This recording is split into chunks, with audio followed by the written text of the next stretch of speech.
Aarav Mehendru never imagined that clicking on a stranger's profile would drag him into a web of lies, betrayal, and a marriage scam so twisted it ended in deadly revenge.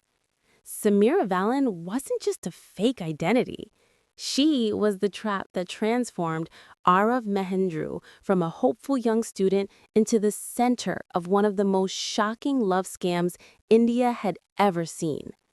Ishita Narre entered Aarav Mehendru's life long after the scam ended, but neither of them knew that uncovering the truth behind his trauma would expose secrets darker than the crime itself. Aarav Mehendru thought he found love online, but what he actually found was a carefully constructed illusion that would destroy his trust, drain his savings, and push him toward a path of dangerous consequences. Samira Vellon promised Aarav Mehendru a future filled with love, yet behind every message she sent was a calculated plan that would lead to betrayal, heartbreak, and a revenge story no one saw coming. Aarav Nandan was 22, bright, soft-spoken, and driven by the quiet belief that hard work could change his future. He grew up in a modest neighborhood in Pune, surrounded by family members who worked long hours but held on to simple hopes. Aarav's parents dreamed of seeing him settle into a stable job and eventually start a family of his own. He understood their expectations, but he was more focused on finishing his final year internship in Hyderabad, a city he had never visited before. Moving to Hyderabad felt like stepping into a different world. The busy roads, modern buildings, and constant activity made him feel small. Yet he liked the sense of possibility. He rented a tiny one-room apartment not far from his internship office. The place was plain, bare walls, an old fan, a narrow bed, but it gave him freedom. His daily routine was predictable. Wake up early, take the bus, work on coding tasks, eat alone, and return to study more. He wasn't lonely, just used to being by himself. Aarav was the kind of person who stayed away from complications. He avoided arguments, avoided gossip, and avoided anything that could pull him away from his goals. Even social media was something he checked only when necessary. His friends often joked that he lived more like a scientist than a student. But deep down, he longed for emotional connection, something he never admitted aloud. One evening, while scrolling through a student community group, he saw a forwarded message with several matrimonial profiles. He normally ignored such things, but one name caught his attention: Samira Vellon. Something about the way her profile was written made him pause. She was introduced as a 23-year-old designer from a respectable family, passionate about creativity, travel, and social work. Her interests seemed genuine, not exaggerated like many profiles he had seen. Curious, he clicked on the social media links attached to her name. The photos showed a young woman with an expressive smile, posing in art studios, cafes, and tourist spots. The post looked consistent over time, with comments from friends that appeared authentic. Aarav spent nearly an hour reading through her page, not because he was emotional, but because he liked understanding things before trusting them. The following day, he received a friend request from the same account. At first, he wondered if it was a coincidence, but then he noticed that the message said they had mutual group connections. He accepted the request without much thought, assuming it would end there. Instead, he received a short note thanking him for accepting. It was polite and sounded normal. Nothing seemed unusual. Over the next week, he began receiving messages at random times, sometimes early morning, sometimes late evening.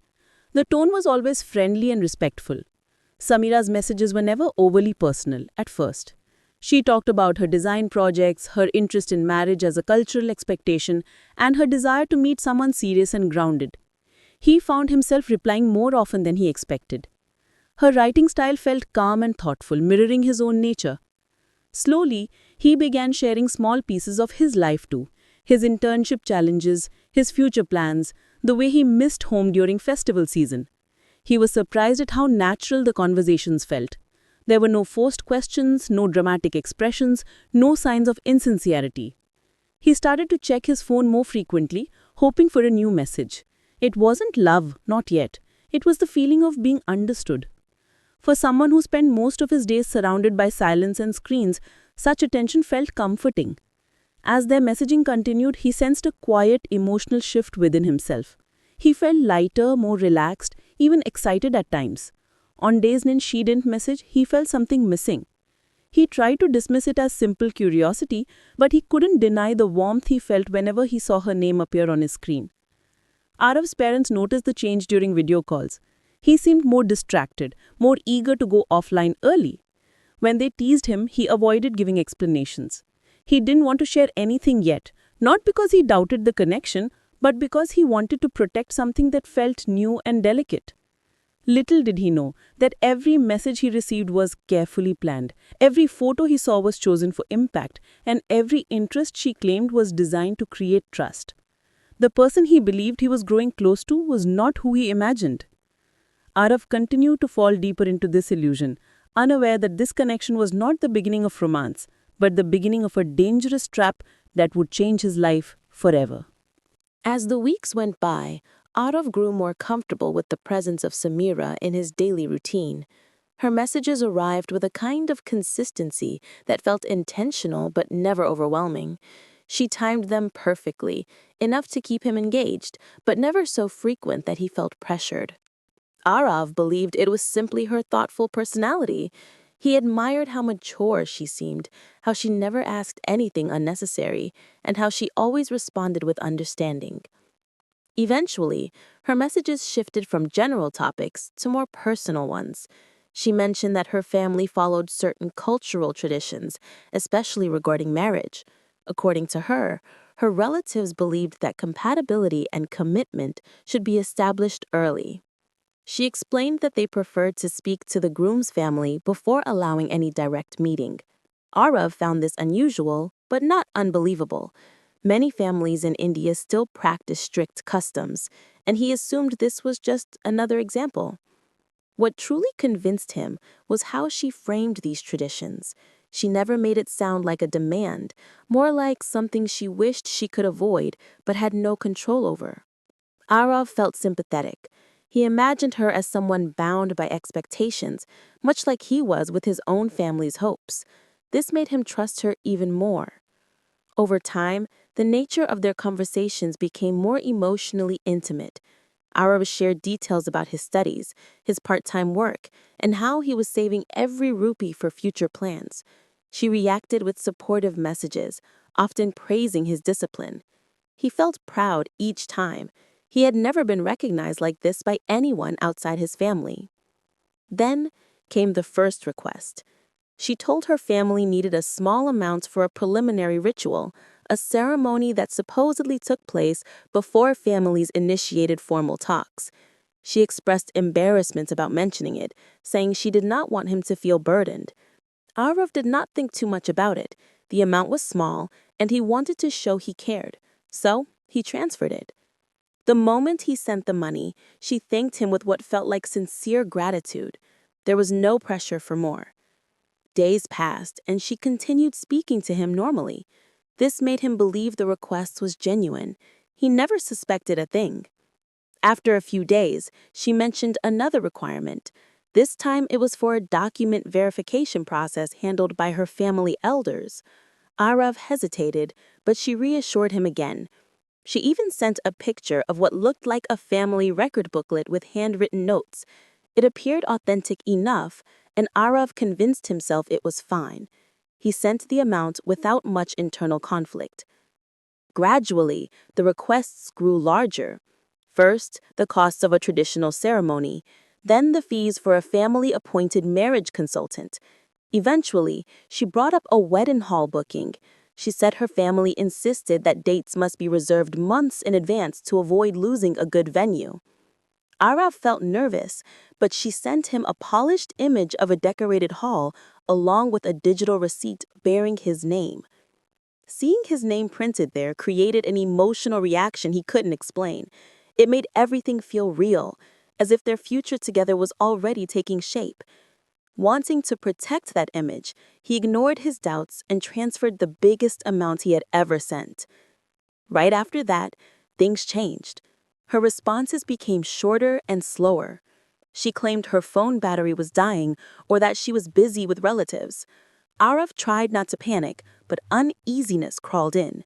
He checked her profile more often, noticing fewer updates. One night, he opened his app to send her a message and found that her profile photo was gone. He refreshed it. Nothing. He tried her phone number. Switched off. He checked every platform he could think of, but her accounts had disappeared completely. Aarav felt a heavy chill spread through his body as the realization settled in. His throat tightened, and his heartbeat fell into a slow, sinking rhythm. He wasn't just being ignored, he had been erased. He rushed to open the digital receipt again, examining every detail he had once admired. The formatting suddenly looked inconsistent, the font appeared mismatched, the signature looked mechanical. He dug through the earlier pictures, noticing tiny elements he had never paid attention to before. Blurry edges, awkward lighting, repeated backgrounds. Everything he believed was carefully crafted. Every message that warmed his heart was written with intention. He felt foolish, but the shame was quickly overtaken by a deeper, darker emotion: betrayal. He had lost nearly all of his savings, money he had worked for through months of stress and long nights. The trust he had cautiously built was shattered. There was no one to confront, no one to question, no one even to blame directly. The person he thought he knew didn't exist. Aarav sat alone in his dim apartment, his phone still unlocked on the vanished profile. The silence felt heavier than ever. He did not know it yet, but this was only the first turn in a path that would lead him far deeper into danger, anger, and consequences he never imagined. Aarav spent the next few days in a blur. Every task at his internship felt pointless. Every routine felt meaningless. His thoughts circled endlessly around what had happened. He replayed every message, every photo, every moment he had trusted Samira. He struggled to accept that the person he believed he was getting to know had never existed. It wasn't just the money he had lost, it was the sense of being manipulated, the feeling that his emotions had been used against him. For a while, Aarav considered keeping everything to himself. Admitting he had been scammed felt humiliating. He imagined telling his parents, who had so much faith in him. He imagined the pity in their voices, or worse, the disappointment. So he stayed silent. But silence did not offer relief. It only made the situation heavier. One evening, he found himself sitting at his small desk, staring at the screen full of screenshots he had collected. He realized he didn't want revenge, not yet. He just wanted to understand who had done this to him and why. He wanted clarity, he wanted answers. That desire for answers became the push he needed. Instead of going to the police first, he contacted a local cybercrime volunteer group he found online. They weren't an official unit, but they helped victims gather information and organize evidence before involving authorities. Their office was a tiny rented room near an IT hub filled with mismatched chairs and humming computers. There he met Kian Raut, a calm, sharp-eyed volunteer who understood technology in a way few people did. Aarav explained everything: how they met, how the money was taken, and how the profile vanished. Kian listened without judgment. He asked for every detail, every message, every transaction. Aarav handed over everything he had saved. Kian began by searching the images. Within minutes, he discovered that Samira's photos were stolen from the social media account of a foreign model. Aarav felt his stomach drop. The identity he had trusted wasn't even original theft. It was recycled, used many times before. Next, they examined the digital receipt for the wedding hall booking. Kian zoomed into the edges, highlighting pixel inconsistencies Aarav had never noticed. The document was built using basic editing tools. The hall name existed in real life, but the booking reference did not. Kian traced the origin of the receipt file and found it belonged to a folder associated with several scam-related uploads online. Aarav sat in stunned silence. Each revelation felt like another blow. Then came the most important part: the account that had asked for money. Kian checked the transaction pathways. The transfers moved through multiple small accounts, each active for only short periods. These accounts had repeated patterns, all linking back to a hidden digital wallet managed by someone using the alias Devrit Kalmadi. Kian had heard this name before. He explained that Devrit was believed to lead a digital scam network operating across several states.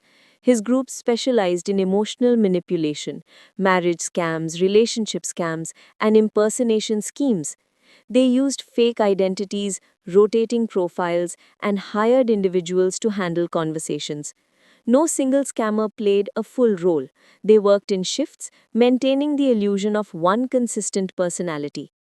Aarav felt a cold heaviness settle in his chest. He wasn't a victim of one deceptive person, he had been targeted by a system, a planned, organized scam that preyed on young people searching for connection. Kian continued digging. The more he traced, the more patterns emerged. Dozens of phone numbers linked to the same network, multiple fake profiles using different identities but the same type of edited documents. Victims had been emotionally trapped, financially drained, and left with no way to trace the criminals. Some never even reported the crimes out of shame. Aarav felt both relieved and horrified. Relieved that he wasn't alone. Horrified that he was now part of a growing list of people who had been emotionally dismantled by strangers hiding behind screens. Kian warned him that exposing Devrit's group wouldn't be simple. These scammers often used untraceable devices and frequently moved locations. Some victims who attempted to confront the group were intimidated or threatened. Devrit himself had a reputation for disappearing whenever pressure increased. But Aarav's shame was slowly transforming into determination. He didn't want revenge in a violent sense, he wanted justice. He wanted to stop them from doing this to others. He wanted to reclaim the control they had stolen from him. He looked at the data on the screenshot: transaction trails, linked profiles, fake documents, recovered images. This wasn't just a personal story anymore, it was a network hiding behind thousands of lies. Aarav took a deep breath and made a decision. He told Kian he wanted to continue, no matter how complicated it became. He wanted to uncover everything about the people who had turned his hope into humiliation. The road ahead was unclear, and danger lingered behind every step. But the moment Aarav chose to seek the truth, he unknowingly stepped into a deeper conflict, one that would test his resilience, challenge his morality, and push him into a world he never imagined entering. The path to justice was beginning, but it wouldn't be simple. This was only the start of a darker, more unpredictable chapter of his life. Aarav spent several nights thinking about everything Kian had revealed. The more he learned about Devrat's operation, the more restless he became. He could no longer imagine returning to his normal routine while the people who had humiliated him continued to target unsuspecting victims. His humiliation had turned into a steady burn, pushing him toward action he would have never considered before. He wanted to play a role in stopping them, even if it meant stepping into danger. Kian, though cautious, understood Aarav's determination. He suggested that if Aarav truly wanted to expose the group, they needed a strategy that would force the scammers to reveal themselves. It had to be something that seemed irresistible to them, something that would make them careless. Aarav listened carefully as Kian explained how scam networks usually operated. They often targeted individuals who appeared financially stable or emotionally vulnerable. If they believed they had found someone with money and naivety, they acted faster, hoping to extract as much as possible before suspicion arose. This gave rise to their plan. Aarav would create a completely fabricated persona, this time as a young woman from a wealthy family. She would be presented as someone seeking a traditional arranged marriage, someone who appeared emotionally genuine but financially comfortable. The idea was to reverse the psychological trap. Make the scammers believe they were luring another victim, while in reality Aarav and Kian would be tracking every message, every transaction request, and every digital trail. Kian helped gather photos that looked authentic but belonged to copyright-free sources or stock image databases. They carefully crafted a personality for the new identity and created matching digital footprints, posts, comments, connections, and a believable background. It took days of precise work, but eventually the profile looked real enough to fool anyone who didn't look too closely. Aarav initiated contact through the same channels scammers often used: matrimonial forums and community groups. They waited, carefully monitoring every message that arrived. At first, small comments and harmless greetings came from various fake accounts. But soon, one particular account began showing unusual interest. This account claimed to represent an older relative looking for a groom for a young bride-to-be. The writing style felt familiar to Aarav, almost too perfect. Kian cross-referenced the message patterns and confirmed their suspicion. The account belonged to one of Devrat's junior members, Mehlan Parikh. He had handled several of the network's operations and was known for managing early-stage contacts with potential victims. The bait had worked. Aarav responded as the new persona, pretending to be shy, respectful, and eager for a meaningful connection. The scammers followed their usual script, asking for small amounts to initiate the family inquiry process. Aarav sent token amounts, just enough to keep the scammers convinced they had found a promising target. Meanwhile, Kian traced every transaction. Their goal wasn't the money, it was the trail. And slowly the trail began to form. The scam messages grew more confident. They requested larger sums for rituals and booking appointments just like they had done to Aarav previously. As the requests increased, their carelessness grew. After several transfers, Kian finally discovered an unusual routing error in one of the accounts. The money had briefly passed through a digital wallet connected to a device that wasn't anonymized properly. That device, according to its network signature, was located inside an abandoned commercial complex on the outskirts of Hyderabad. The same general location had appeared in previous cybercrime reports that mentioned Devrat's name. The discovery sent a jolt through Aarav. This wasn't just a digital trail anymore. This was a physical place, a location where real people sat counting money stolen from innocent victims. Kian insisted they inform authorities first, but Aarav felt something deeper pulling at him. He wanted to see the people behind the messages. He wanted to look into the eyes of those who had played with him so easily.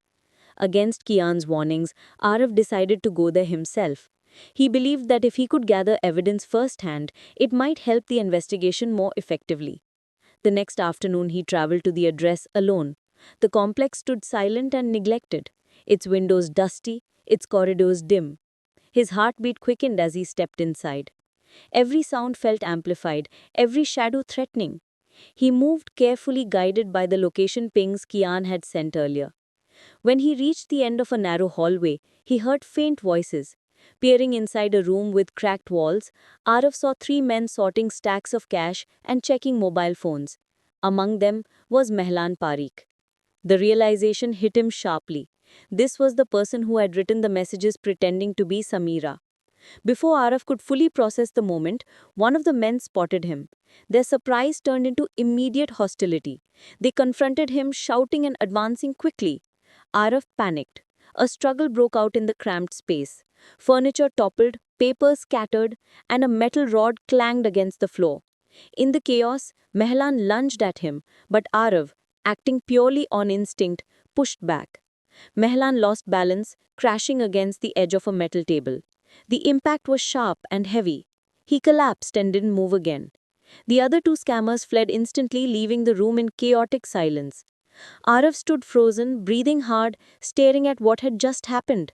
He hadn't planned this. He hadn't imagined anything like this. But he had crossed a line from which he could never return. And the consequences were only beginning. Aarav's hands trembled as he stared at Mehlan's motionless body on the floor. The room felt unreal, as if he was standing inside someone else's nightmare. The buzzing of a flickering tube light above him only added to the suffocating tension. He had never raised his hand against anyone in his life. He wasn't violent, he wasn't reckless. Yet here he was, standing above a man who was no longer breathing. His breath came in short bursts. His mind kept repeating the same thought. This wasn't supposed to happen. He had wanted answers, not a death. But the panic of the moment, the sudden aggression and the fear had pushed him into reacting before thinking. The truth was overwhelming. Aarav stumbled backward until he hit the wall behind him. His chest felt tight, and for a moment he feared he would collapse too. He wasn't sure how much time passed before his phone vibrated. It was Kian calling repeatedly after tracking Aarav's movements and realizing something was wrong. Aarav finally picked up, barely able to speak. His voice shook as he muttered that something terrible had happened. Within minutes, Kian reached the abandoned complex, guided by Aarav's location. When he entered the room, his expression shifted from confusion to alarm. He quickly checked Mehlan's pulse, but it was too late. The blow had been fatal. For a long moment, neither of them spoke. The reality of the situation hung heavy in the air. Kian knew they had only two options: run or report. But running would turn Aarav into a criminal. Reporting the incident, however, meant they had to face the police and explain everything, from the scam to the confrontation. It meant scrutiny, questioning, and consequences. Aarav felt sick at the thought, but Kian reminded him that hiding the truth would only destroy him more. What happened was not premeditated. It was self-defense within a criminal confrontation. The best chance Aarav had was honesty and cooperation. With trembling fingers, Aarav dialed the police. His voice cracked as he explained the situation. Within an hour, officers arrived, followed by a forensic team. They examined the room, photographed everything, and took statements. Aarav recounted each detail with raw honesty: the scam, the evidence, the plan to trace the network, and how the fight unfolded. The officers listened carefully.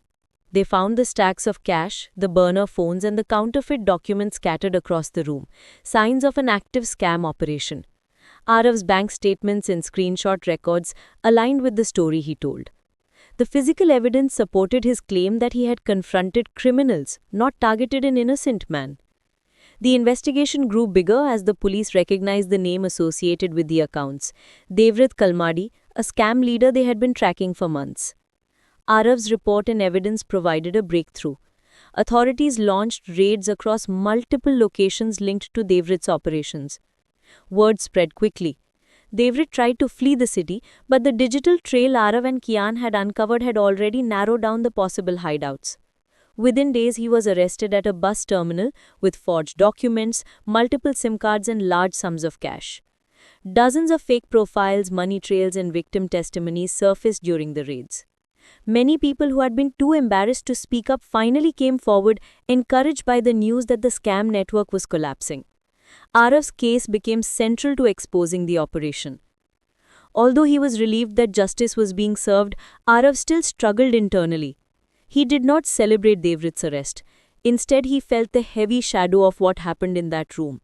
The moment he had pushed back in fear. The sound of impact and the sudden stillness that followed. It haunted him. The police investigation concluded that Aarav's involvement in the death was an act of self-defense in a situation involving active criminals. He was cleared of major charges, though he would always carry the emotional weight of that day. His family eventually learned the truth. Their initial shock gave way to support and relief that he had survived a dangerous ordeal. They encouraged him to return home and focus on rebuilding his life. Back in Pune, Aarav withdrew from online spaces. Messages, digital interactions, and even friendly notifications made him uneasy. Trust felt fragile, easily broken. He spent more time with his family, appreciating the steadiness of real human presence. Yet despite everything, he found a sense of purpose in what had happened. His actions, though imperfect and painful, had played a part in dismantling a criminal network that had manipulated countless people. He had uncovered a hidden cruelty that thrived in silence. Aarav slowly began to accept that healing would take time. The wounds were not physical, but emotional, carved deep by deception and trauma. But he refused to let the experience define him entirely. He resumed his studies, took counseling sessions, and started volunteering with online safety initiatives, using what he had learned to protect others from falling into similar traps. He believed that if his story could prevent even one person from being manipulated the way he was, then some good could come from his suffering. Years later, he would still remember the girl who never existed, the scam that stole his innocence, and the moment that changed his life forever. But he also remembered the strength he found in the aftermath, the courage to face consequences, the determination to seek justice, and the resilience to rebuild his own sense of self. The marriage scam had led him down a dark path, but it also led him towards a truth he would never forget. Trust is powerful, and when misused, it can destroy, but when reclaimed, it can rebuild a life stronger than before. Aarav's life slowly settled into a quieter rhythm in the months after the case closed. But inside him, everything still felt unsettled. He had returned to Pune to regain a sense of normalcy. Yet normalcy didn't come easily. Every time a notification appeared on his phone, even if it was just a reminder or a harmless message from a friend, he felt a sharp spike of tension. His trust in digital spaces had fractured, and rebuilding it felt like trying to glue together shattered glass. Despite the unease, he refused to retreat into isolation. With time, he recognized that avoiding the world would only let the trauma win. So he started taking small, cautious steps. He attended his college debrief meetings, reconnected with distant friends, and pushed himself to speak openly with a counselor. Each conversation helped him process the chaos he'd been through, though some days the memories still came rushing back without warning. The nights were the hardest. In the quiet darkness of his room, his mind went into places he tried to avoid. He replayed his first messages with Samira, the excitement he once felt, and the crushing moment he realized everything was a lie. He relived the confrontation in the abandoned complex, the fear in his chest, the sound of the impact, and the stillness that followed. These memories came like waves, sometimes small, sometimes overwhelming. As much as he wanted to forget, he also knew forgetting entirely was impossible. The scammers had taken something from him that wasn't just money or confidence. They had taken his sense of safety in the world. But the one thing they hadn't taken was his resolve. That remained, even if it was shaken. Over time, Aarav found himself drawn toward learning more about cybercrime prevention. His involvement in the case had introduced him to a world he never knew existed, a world where thousands of people were being manipulated every day. Some lost money, others lost trust, and a few lost their sense of identity. Aarav understood the emotional toll better than most. He had lived through it. He began reading about digital exploitation, the psychology behind scams, and the stories of other victims who had suffered similar betrayals. What surprised him most was the sheer number of people affected. Many never reported their experiences due to shame, just as he had first wanted to hide his own. Realizing this made him feel a strange mixture of sadness and responsibility. He began volunteering with a local online safety initiative, sharing his experience anonymously at first. He spoke about awareness, about the importance of verifying identities, about recognizing red flags, and about not letting emotional vulnerability be exploited. His talks were calm, honest, and relatable. People listened because he wasn't speaking from theory. He was speaking from pain, from recovery, from lived experience. Through this work, Aarav slowly found purpose again. Helping others gave him clarity. It reminded him that his suffering, while painful, could be transformed into something valuable. The more he spoke, the more confident he became. He no longer trembled when telling his story. Instead, he felt a grounding sense of strength in acknowledging what he had survived. Meanwhile, the legal process for other members of Devraj's network continued. Police uncovered more operations, more victims, and more accounts tied to the scam. Aarav was called for follow-up statements and verification, and each appearance at the police station filled him with a strange mix of closure and discomfort. But he handled it with composure. Back at home, Aarav rebuilt his routine piece by piece. He resumed his internship work, completed his remaining academic requirements, and eventually received his job placement offer. Accepting that offer was a milestone. It signified that he was ready to move forward, not by erasing the past, but by integrating it into who he was becoming. The first day of his new job felt symbolic. As he entered the office building, dressed neatly and holding a fresh notebook, he realized how far he had come from the vulnerable young man who once believed in a fabricated identity. He wasn't naive anymore. He wasn't broken either. He was someone who had navigated a darkness that many never talked about, and he had emerged with a resilience he hadn't known he possessed. But growth didn't erase fear completely. Every now and then he felt a flicker of anxiety and old memories resurfaced. He acknowledged them instead of pushing them away. Healing, he realized, wasn't a straight line. It was a steady journey, marked by progress, setbacks, and acceptance. One evening, as he sat by his window watching the sunset, he reflected on everything he had been through. He thought about the version of himself who first received a harmless message from a stranger. He thought about the pain, the betrayal, the confrontation, and the aftermath. And then he thought about the people he had helped, the criminals brought to justice, and the strength he had discovered within himself. The scam that once threatened to ruin him had shaped him into someone wiser and more resilient. He knew he would never be the same person he was before, but he also knew he didn't want to be. The experiences, both painful and transformative, had carved a new path for him.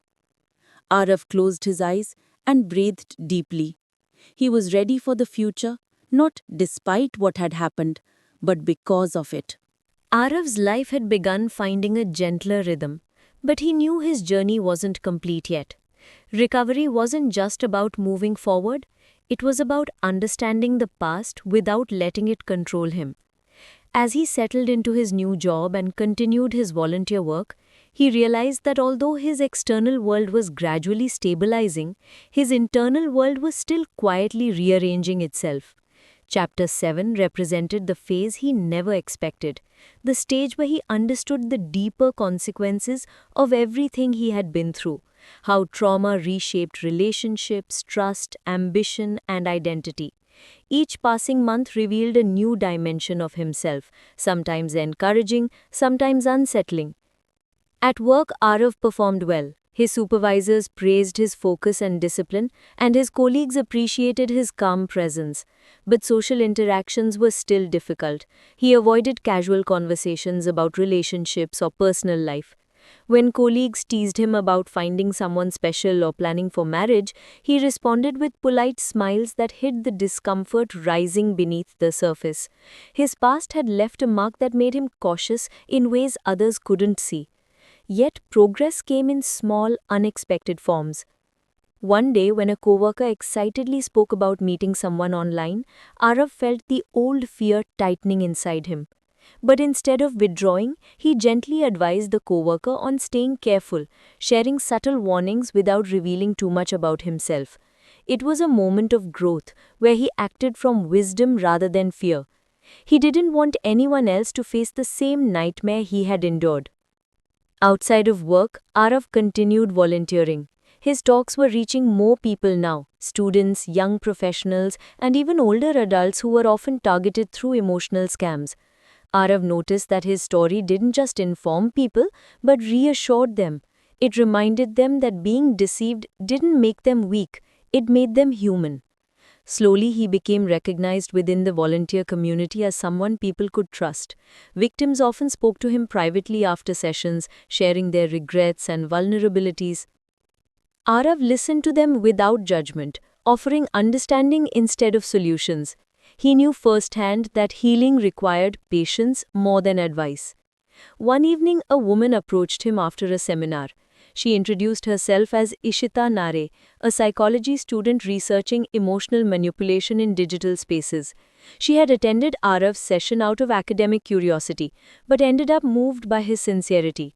She asked if he would be willing to be part of her research project, not as a case study, but as an advisor who could help her understand the victim's perspective. At first, Aarav hesitated. He still found it difficult to revisit the details. But something about Ishita's gentle approach and her aim to create meaningful work made him consider the possibility. Helping someone study the psychology behind such scams could prevent countless others from being manipulated. After thinking it over, he agreed. Working with Ishita introduced a new chapter in his healing. Their meetings were structured, thoughtful, and focused on understanding, not reliving the trauma. She asked questions carefully, always checking if he felt comfortable. She valued his insights, and he found himself gradually opening up in ways he hadn't expected. Their conversations helped him reflect not just on what had happened, but why it had affected him so deeply. For the first time, he examined the emotional gap he had felt before meeting Samira, the loneliness he hadn't recognized, and the longing for connection that made him vulnerable. Ishita helped him see these aspects without shame. It wasn't weakness, it was simply human nature. Understanding this eased some of the guilt he had carried. As the research progressed, Aarav noticed something changing within himself. He felt lighter, less like a person defined by tragedy and more like someone who had survived something significant and emerged wiser. Ishita too became a supportive presence. She respected his boundaries, never pushed, never assumed, and never treated him like a broken person. Her quiet encouragement helped him rebuild confidence in forming healthy connections. They often discussed broader topics: career goals, philosophy, the impact of technology on human behavior. Their meetings had a warmth he hadn't felt with anyone since before the scam. Still, Aarav remained mindful. He didn't mistake comfort for attachment. He didn't rush or allow hope to blind him. But he appreciated that healing didn't have to happen alone. Sometimes growth came from meaningful interactions with people who understood pain without exploiting it. As the months rolled on, Aarav realized something important. The scam that once destroyed him had also introduced him to a path of purpose.